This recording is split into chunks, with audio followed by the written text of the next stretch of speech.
Hello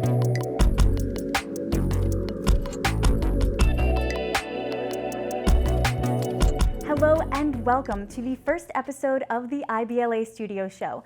I'm your co-host, Christina Del Mar. And I'm the other half of this co-hosting duo, Carl Ellis Grant. We're both so excited to be here hosting the first season of the IBLA Studio Show. The IBLA Studio Show is a one-of-a-kind show intended for a one-of-a-kind league, the Interstate Box Lacrosse Association. The IBLA is filled with so many amazing stories and people. The show will bring us closer to the stories and passions of players, coaches, and fans from across the coast at the IBLA. Absolutely. The IBLA truly brings players and fans together from across the country and even around the world, all for the love of one thing: box lacrosse. Who doesn't love box lacrosse? As the league begins its fifth season this year, a historic 47 teams will be competing for the IBLA National Championship this season. And as of now, the National Championship trophy is in possession of the Philadelphia Phunk, the reigning IBLA National Champions from the 2020 season. It is only fitting that they are the first guests on the show. Before we sit down with the Phunk, let's look back and see some of their reactions after winning it all last fall.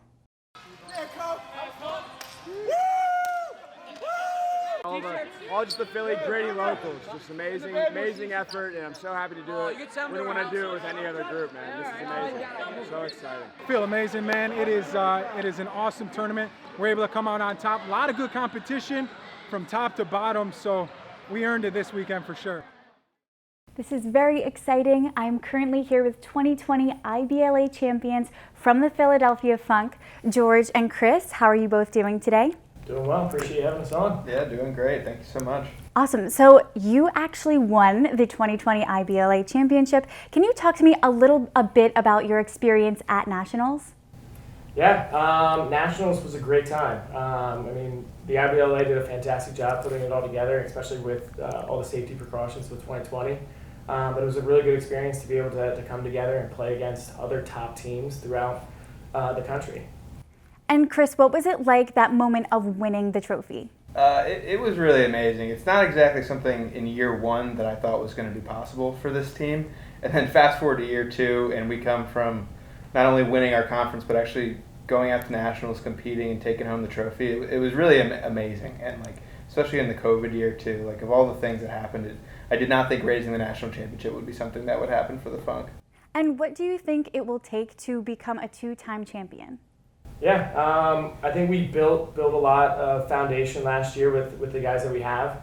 Now we're going to be trying to build on that a little bit more, kind of get a little bit more refined in some of the plays that we have and some of the pieces we put together, and kind of use the conference that we have to kind of build out what we're looking to do skill set wise and what personnel wise, and then hopefully we come out on top conference and head to nationals and see if we can defend our title.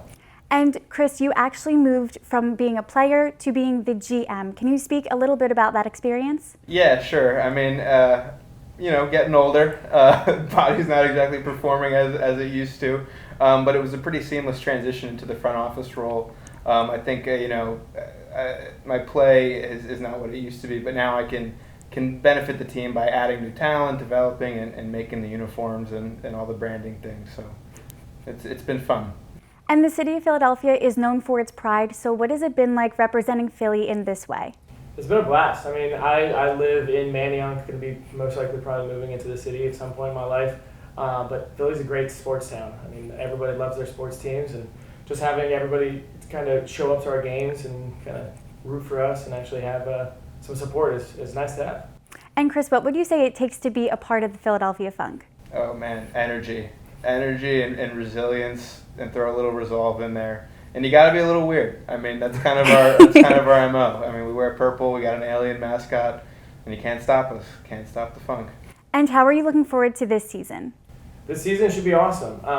They've added a handful of new teams throughout the entire country. We actually have 2 new teams in our conference, the Olympos and the Delco Devils. So we're interested to see what kind of talent they've got to offer us as competition. But then on top of that, I mean, with everything that's still happening with COVID and the world slowly opening back up, this is a great tune-up for a lot of guys that are looking to make it to the next level, into the NLL. I mean, the IBLA has a really good partnership with them to give us a little bit more of a lens into or more of a path into the NLL, and kind of hoping we can turn that into a career into the winter. And like you said, you have 2 new teams in the region. What do you think it will take for you to end up on top again this year? Just continuing to do what we do. I mean, we can't change what we're doing based on who we're playing. I mean, last year we had a great turnout at all of our games, a lot of effort, and we just got to continue to do that, I guess. Thank you so much for being on the show. We will hear more from the Philadelphia Phunk in episode 2 in the IBLA Studio Show as they try some tasty treats from a brand new IBLA sponsor. Thank you, Christina, for that great interview. The Utica Yeti are ready for the bright lights of their home at the Adirondack Bank Center as they prepare for their inaugural season in the IBLA. Let's take a look inside and learn more about the Utica Yeti. My name is Paul Necker, General Manager of the Utica Yeti Lacrosse Club of the IBLA, RBLL Empire North. Welcome to our the Yeti Den. As far as what we got going on is we're at the Utica Memorial Auditorium, and we've been enabled to have the best of the best that the Empire North is being able to deal out. The Utica Memorial Auditorium is a world-class organization that is, and that's what we're building here, is a world-class organization with the RBLL and the IBLA. As far as we have many locker rooms, 22 rosters, or 22 active roster spots. We got 22 lockers. Our active players will be playing. Over on the sides, we have our secondary locker room. That, as far as we got the bikes to keep guys warm, we got the ice tubs for after. Once Saturday or Sunday gets here, the boys will start showing up around 10 o'clock in the morning. We'll do our pregame warm-ups.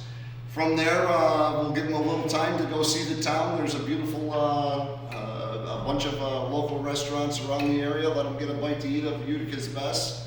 And then get back here for a 1 o'clock team run through. And then we take the court, we take the arena, we take the turf at 2 p.m. Sunday, June 6th. Just even talking about it, it gives you goosebumps thinking I'm able to play here. I mean, I grew up in this area. I watched hockey teams come through here and everything like that. And now be able to present to the area that the lacrosse, everything about lacrosse, I feel we need to come out and show them what this is, and that we're here to stay and we're here to bring to the community. I mean, Utica's a sports town, and now we're bringing this to them. It's huge. With this being our first year, I think we really have the opportunity to set a tone, especially with a new fan base. A lot of new people moving to the area. It gives them an opportunity to come out and support a local team. As far as expectations, I have no doubt that the people of Utica will come out and support us. I think that they're going to be a wonderful asset to the team.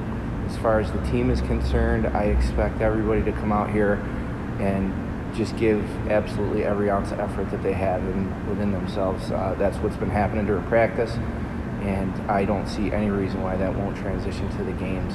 We've got a great squad coming out. Straight out of the gates, we've got a good number of tickets sold already for our first game, and I think playing in front of a larger crowd, whether it's home or away, is going to make a difference for us. You know, it was going to be kind of one of my top 3 things I wanted to do. Is I want to be able to play for nationals. I want to be able to put a banner up here for these and say that we played on that team up there, and it's just it's something that just to be proud of, and just to even compete for that is something that I don't think many people are going to have that opportunity to do. And me being that, and this team, the Utica Yetis, are going to have that opportunity. It's huge. It's a lot of experienced players, so we have trust in our players to come through at crunch time like that. Just through getting to know each other through practice, I think we have confidence in our team in that regard as well. We have a great coach. I'm sure if any situation comes up where we could use a little trickery, I'm sure that's going to happen too. So I think we're good across the board. Wake up, because all honestly, there's the action that is, hockey's a fast sport. I've been taught that lacrosse is the fastest sport on 2 feet, and it is. Inside this arena, the way the movements, bumping hips, the way the ball's banging around, the way these guys, they're flying across the field. When I say flying, they're parallel to get that goal. the effort that's put in, a box and field. The major difference that drew me was, like everybody has said, the physical part. A set pick in box lacrosse is me driving you through that wall and my guy getting to the top side. In field lacrosse, it's similar to basketball. It's a standstill, wait and absorb. Not in box lacrosse. The absorb is you putting that guy in the right position for your guy to get by and score a goal, get to the top side. We've been working together now for almost 2 months, and we've had the opportunity to get out here a couple days a week and build some chemistry together. We all didn't grow up playing together, but I think over the course of the past couple months, we've been able to build something special. Wow, what a time to be in Utica. The Yeti actually will be hosting the first IBLA 2021 game this season as they will play next Sunday, June 6th. We cannot wait for this season to begin. The 2021 IBLA season will be the best and biggest in IBLA history. We have so much more to cover on the next episode of the IBLA Studio Show, but for now, we'll just be counting down the days until the season gets underway. Don't forget to follow IBLA on Instagram at IBLA.official so you don't miss out on any 2021 IBLA updates. For now, let's get it going. See you next time. Bye.